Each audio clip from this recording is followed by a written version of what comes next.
வணக்கம் மக்களே. நமக்கு இன்றைக்கி ஜாப் வேக்கன்சிஸ் எங்கேருந்து வந்திருக்குன்னு பார்த்தீங்கன்னா, ஸ்டாஃப் செலெக்ஷன் கமிஷன், அதாவது எஸ்எஸ்சி அப்படின்னு வந்து சொல்லுவோம். நம்ம தமிழ்நாடு கவர்மெண்ட்டுக்கு கவர்மெண்ட் ஜாப்ஸ்லாம் எப்படி டிஎன்பிஎஸ்சி மூலிமா கால்ஃபர் பண்ணுறாங்களோ, அதே மாதிரி சென்ட்ரல் கவர்மெண்ட் ஜாப் எல்லாமே வந்து இந்த ஸ்டாஃப் செலெக்ஷன் கமிஷன் மூலிமா தான் வந்து இவங்க வந்து கால்ஃபர் பண்ணுவாங்க. ஸோ இதுக்கு வந்து பார்த்திங்கன்னா ஒரு பர்மனெண்ட் சென்ட்ரல் கவர்மெண்ட் ஜாப் தான். ஸோ இதுக்கு மொத்தம் 1340 வேக்கன்சிஸ் அப்படின்னு வந்து சொல்லியிருக்காங்க. ஸோ இதுக்கு வந்து நீங்கள் ஃப்ரெஷராக இருந்தாலே எலிஜிபிலிட்டி, எந்த விதமான எக்ஸ்பீரியன்ஸும் வேண்டாம் அப்படின்னு சொல்லியிருக்காங்க.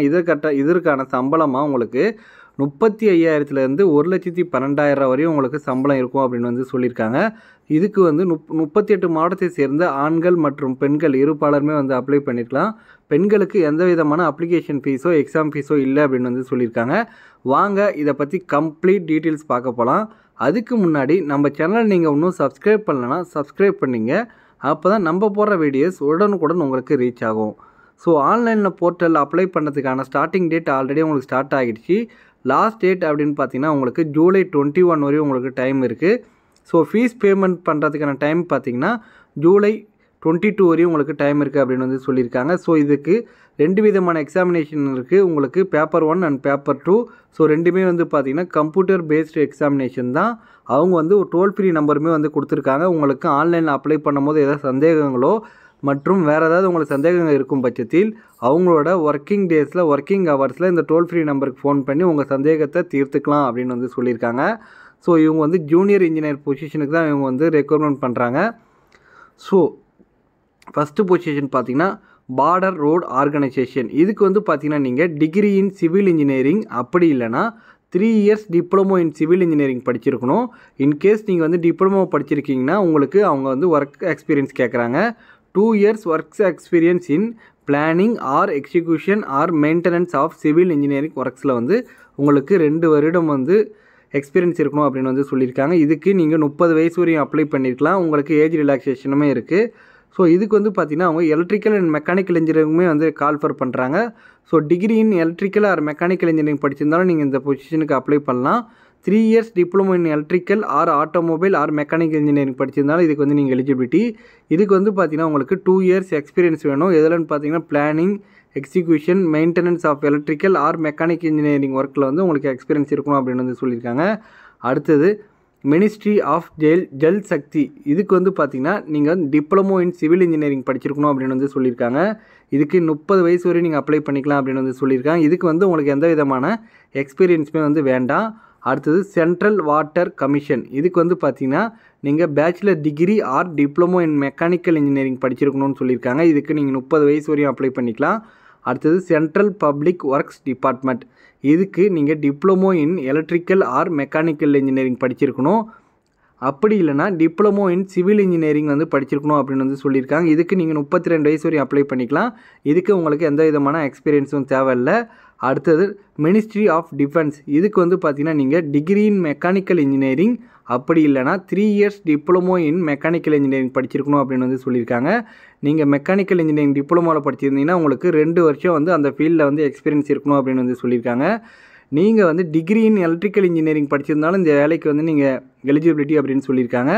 அப்படி இல்லைனா டிப்ளமோ இன் எலக்ட்ரிக்கல் இன்ஜினியரிங் படிச்சிருக்கணும். இதுக்கு வந்து பார்த்திங்கன்னா உங்களுக்கு 2 இயர்ஸ் எக்ஸ்பீரியன்ஸ் இருக்கணும் அப்படின்னு வந்து சொல்லியிருக்காங்க. அடுத்தது மினிஸ்ட்ரி ஆஃப் ஜல் சக்தி. இதுக்கு வந்து பார்த்திங்கன்னா நீங்கள் டிப்ளமோ இன் எலக்ட்ரிக்கல் இன்ஜினியரிங் அப்படி இல்லைனா டிப்ளமோ இன் சிவில் இன்ஜினியரிங் படிச்சிருக்கணும் அப்படின்னு வந்து சொல்லியிருக்காங்க.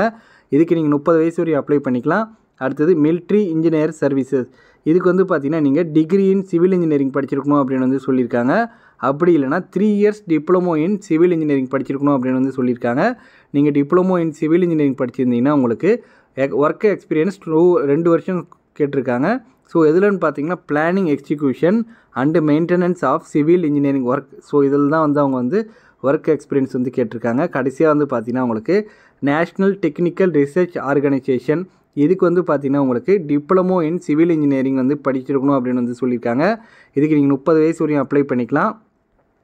ஸோ இது எல்லாத்துக்கும் வந்து பார்த்திங்கன்னா உங்களுக்கு ஏஜ் ரிலாக்ஸேஷனுமே இருக்குது. ஸோ மொத்தம் எத்தனை வேக்கன்சிஸ் அப்படின்னு உங்களுக்கு பார்த்திங்கன்னா 1340 வேக்கன்சிஸ் அப்படின்னு வந்து சொல்லியிருக்காங்க. ஸோ அடுத்தது வந்து பார்த்திங்கன்னா இதற்கான age limit and age relaxation பார்த்திங்கன்னா சில பொசிஷனுக்கு வந்து 30 வயசு வரையும் அப்ளை பண்ணியிருக்கலான்னு சொல்கிறாங்க இல்லைங்களா. ஸோ அதுக்கு வந்து பார்த்திங்கன்னா நீங்கள் 2/1/1996 அப்புறம் பிறந்திருக்கணும், 1/1/2008 பிறந்திருக்கணும் அப்படின்னு வந்து சொல்லியிருக்காங்க. சில பொசிஷனுக்கு வந்து 32 வயசு வரையும் அப்ளை பண்ணலாம் அப்படின்னு சொல்கிறாங்க இல்லைங்களா. அதுக்கு நீங்கள் 2/1/1994 அப்புறம் பிறந்திருக்கணும், 1/1/2008 பிறந்திருக்கணும் அப்படின்னு வந்து சொல்லியிருக்காங்க. நீங்கள் எஸ்சி எஸ்டியாக இருந்தீங்கன்னா 5 வருஷம் ஏஜ் ரிலாக்ஸேஷனு, ஓபிசியாக இருந்தீங்கன்னா 10 வருஷம் ஏஜ் ரிலாக்ஸேஷன் அப்படின்னு வந்து சொல்லியிருக்காங்க. ஸோ அடுத்தது வந்து உங்களுக்கு பார்த்திங்கன்னா இதெல்லாம் வந்து ஜென்ரல் இன்ஸ்ட்ரக்ஷன் கொடுத்துருக்காங்க. ஸோ இதுக்கு எப்படி சார் நம்ம அப்ளை பண்ணலாம் அப்படின்னு கேட்டிங்கன்னா அவங்களோட அஃபிஷியல் வெப்சைட் www.ssc.gov.in இந்த வெப்சைட் வந்து யூஸ் பண்ணி நீங்கள் வந்து ஆன்லைனில் அப்ளை பண்ணிக்கலாம் அப்படின்னு வந்து சொல்லியிருக்காங்க.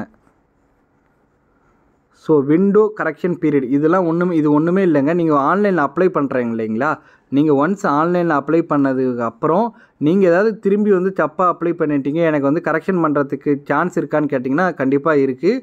அதுக்கு 2 நாள் டைம் தராங்க. ஆகஸ்ட் 1 அண்டு ஆகஸ்ட் 2 நாள் டைம் தராங்க. ஆனால் நீங்கள் ஃபஸ்ட் டைம் கரெக்ஷன் பண்ணும்போது உங்களுக்கு 200 ரூபா சார்ஜ் பண்ணுறாங்க.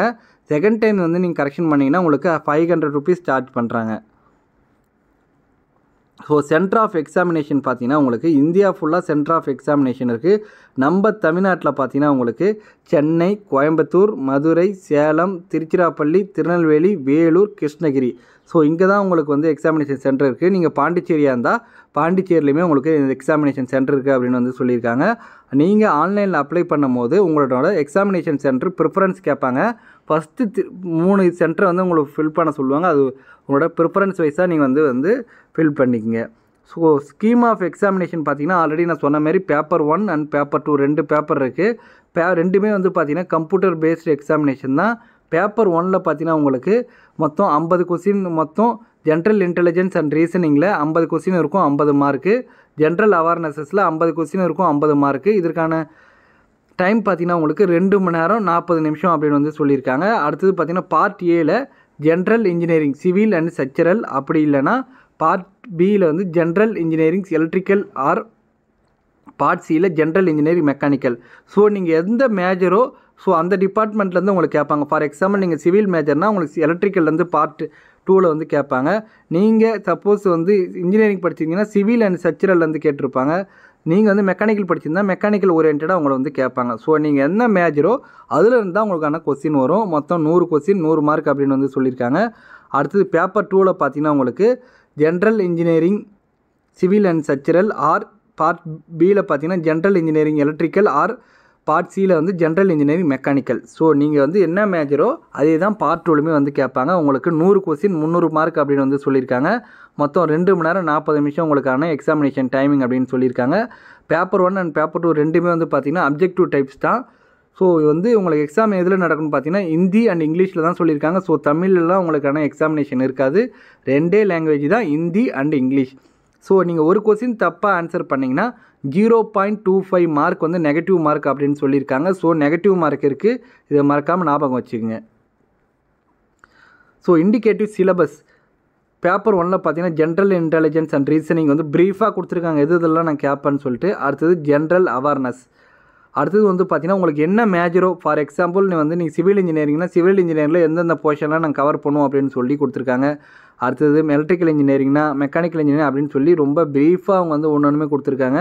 ஸோ நீங்கள் வந்து என்ன மேஜரோ அதுக்குள்ளே போயிட்டு அதில் எதுலேருந்து கொஸ்டின் கேட்பாங்க அப்படின்னு சொல்லி நீங்கள் வந்து ப்ரிப்பேர் பண்ண ஸ்டார்ட் பண்ணலாம். ஸோ அதுதான் வந்து அவங்க ஃபுல் டீட்டெயில்ஸ் எல்லாமே வந்து கொடுத்துருக்காங்க. ஸோ இதெல்லாம் ஜென்ரலில் தான் அவங்க எல்லாமே கொடுத்துருக்காங்க.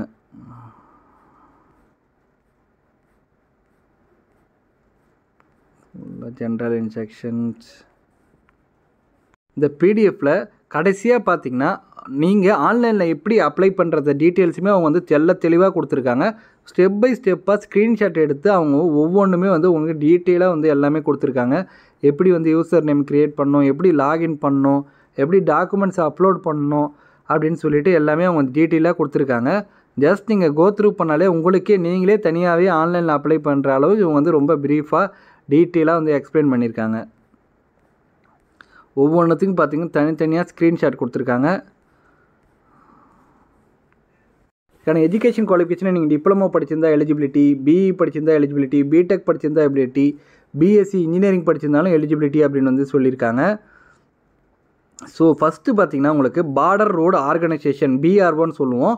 ஃபஸ்ட்டு நான் உங்களுக்கு எக்ஸ்பிளைன் பண்ணீங்களா, அந்த ஒரே ஒரு பொசிஷனுக்கு மட்டும் இவங்க வந்து ஃபிசிக்கல் டெஸ்ட்டெல்லாம் இருக்குது அப்படின்னு வந்து சொல்லியிருக்காங்க. Physical efficiency test, physical standard, medical standard, இதில் எல்லாமே அந்த ஒரே ஒரு பொசிஷனுக்கு மட்டும் இருக்குது. ஸோ இதை வந்து மறக்காமல் நோட் பண்ணிங்க. அவ்வளோதான் ஃப்ரெண்ட்ஸ், இதோட இந்த வீடியோ முடியுது. இந்த வீடியோ பிடிச்சிருந்துச்சுன்னா லைக் பண்ணுங்கள், ஷேர் பண்ணுங்கள் மற்றும் உங்கள் நண்பர்களுக்குமே தெரியுங்க. Thank you so much for your support friends.